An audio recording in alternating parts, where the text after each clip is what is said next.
As a fourth finalist, I'm happy to welcome Paul Ritsche, who is also representing a team.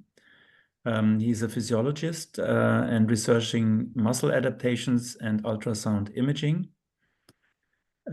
He is in his he's a third-year PhD student at the Department of Sport, Exercise and Health at the University of Basel. His team is joined by Dr. Fabio Sarto, who is here today to join in the Q&A. Dr. Sarto is a physiologist and postdoc at the University of Padua. They together aim to further develop a web application to address the need for open research data and reproducibility in musculoskeletal ultrasonography. Paul, the virtual floor is yours. Thank you very much. I hope that all of you can see my screen. Yes. All right. Then let's start with a thought experiment. Imagine you are strolling through the park. At some point, you were wondering what actually makes me move. Let me tell you, it's your muscles and tendons. Now, you also may start to wonder if my muscles are the reason. Can I move faster when they are bigger? Do they get smaller when I age? And here in blue, you can see highlighted a muscle that you would need for walking. One way of investigating the questions that you just asked is to use ultrasonography. And this is a 3D ultrasound scan of the highlighted muscle, and you can see that the volume is segmented in this translucent bright blue. So using this, we could theoretically answer your questions from before. The problem is, very little data is openly available to draw definitive conclusions from, and no guidelines on how to analyze or capture these images exist. The aim of today's talk is therefore to present a potential solution for this problem, namely UMUD, or the Universal Musculoskeletal Ultrasonography Database. And by the end of this presentation, I want you to know three things. First, why is it important to make ultrasound data findable? Second, why is it important to have standardization and guidelines? And third, and ultimately, why we need UMUD. Now, in the biomedical research field, we leverage ultrasound quite a lot, and it can basically tell us how healthy muscles are. And the first example you've already seen, right, the muscle volume. Usually, the smaller a muscle, the less strong it is, which poses a risk for injury or falls. Also, there are many diseases or disorders that affect muscle health and lead to muscle loss. Secondly, we can also take a look at how muscles behave. This is a video of a contracting muscle, sorry for the lag. But if we capture the moving parts in the video, we can conclude on how fast the muscle is contracting, which then tells us about how fast it can produce force. This usually declines with aging and is related to fall risk as well as injuries. Apart from muscle, we can also look at tendons. And this is an image of the patellar tendon, which is located at the knee. The tendon area for you is highlighted in yellow. Tendons are very important because they are transferring the force from the muscles to actually make your limbs move like this. And instead of just looking at images, we can also take a look at videos. And this is a moving tendon, the patellar tendon again. And by tracking the two yellow points, we can see how stiff a tendon is. The less stiff a tendon, the less effective your contracting muscles. Generally, as you get older, tendons are less stiff, which can be an indicator of frailty. Moreover, tendon health is also affected by musculoskeletal disorders and diseases. But at this point, you actually may wonder, why should we care about ultrasound? There are other imaging methods, such as magnetic resonance imaging, which is the current gold standard.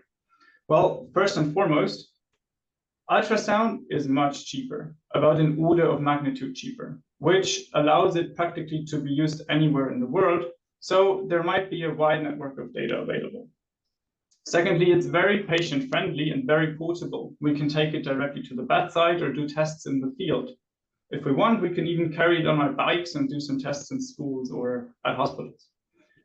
And as you have seen, we can look at many musculoskeletal parameters that tell us about muscle health without putting people into an expensive and annoying magnet.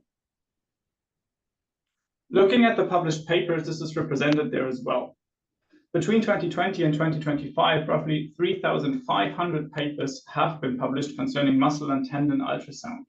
In comparison, this has been 1,500 for MRI, magnetic resonance imaging. And how many of these papers had openly available data associated with them? Less than 0.3%, or 11 papers. And why is that an issue? Well, it makes it very hard to find the data. It's like searching for a needle in a haystack. Also, it is very difficult to verify what other authors and other researchers have analyzed the data with. And it's also complicated to compare what you have done previously to what others did. With the potential support from the Einstein Foundation, we will mitigate these problems with UMUD. But what is UMUD actually? So here you can see a snapshot of the webpage, and by scanning the QR code or entering the link at the bottom of the slide, you will be directed there. The web app is openly available for everybody, and it works in a way like Google. So it indexes openly available datasets for you and makes them findable. If you are interested in the muscle, you can go to the web app and search and visualize it. As of yet, we have published the web app, and the corresponding paper is available as a preprint and under review at BMC Medical Imaging. We also did a couple of presentations at congresses and tried to build up a community for UMUD there. UMUD has a content that consists of three main pillars. First, the database, which I've just briefly mentioned, benchmarks and guidelines, and we will go through them now step by step. Let's start with the database. So far, we have 14 datasets indexed in UMUD, which translates to roughly 120,000 images from roughly 3,000 participants. On the plot here, you can see on the x-axis the muscles that are represented, and on the numbers above the bars, you can see how often they are counted in the datasets. And with the proposed projects, we plan to extend this by incentivizing contributions from the community.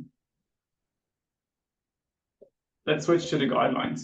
An important aspect here is that all of the images that you've seen previously have been analyzed manually. Manual analysis is very time-consuming, and you need to be an expert in it, so it is very subjective. However, and so far in the musculoskeletal ultrasound community, we do not have any guidelines on how to analyze these images. So with this project proposal, we plan to develop these. Arising from these guidelines, we are also aiming at publishing a tutorial paper and a series of video seminars where people can reference and get the information on how to analyze these images. And I mentioned that the manual analysis is tedious, so several research groups, including ourselves, have published image analysis algorithms that automate and speed up this process, and you can see some examples listed here. However, there is no overview yet of which algorithms exists, and thus we have included this in UMUD as well. But nevertheless, in order to actually rate the analysis algorithms and guide people on which algorithm to use when, you need ground truth data or so-called benchmarks. Benchmarks are standardized data set that community experts agree on. And with UMUD, we are the first to present such data sets. And so far, we have 2 of them available. But given the range of possibilities of the appliance of ultrasound that we have, we actually plan, and with the potential help from the Einstein Foundation, we need to extend the amount of benchmark data sets that we include in UMUD. And we will do this together with our existing collaborators. Because having more of these data sets will then objectively allow us to create a scoring system for the existing algorithms, and then objectively guide users which analysis algorithm works best for which task, therefore objectifying and speeding up the image analysis process. A final thing to mention here. We believe that progress is best made together with the community. And although the existing algorithms that we have, they work well on specific tasks, they're not really generalizable yet. However, with the available data sets that we have in our database, a step towards more generalizable analysis software actually might be possible.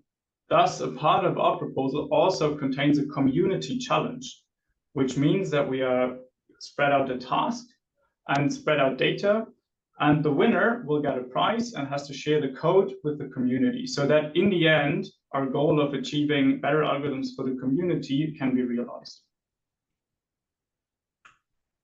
To sum up, I have listed our goals for the intended project duration. You now know why we need to make data available, to verify data analysis procedure and come up with better algorithms. We need community guidelines, educational resources, and benchmarks to make data and algorithm performance actually comparable. And for all of this, we need UMUD. And keeping these goals in mind, and hopefully with the support of the Einstein Foundation, we can pursue our vision of musculoskeletal ultrasound data acquired according to community guidelines, analyzed with generalizable algorithms, and published openly, enabling transparent, comparable, and reproducible research. We are now at the end of the presentation. A shout out to our partners without whom we would not be here, and also for the Einstein Foundation to give us the opportunity. If you have any discussion points or questions, feel free to ask.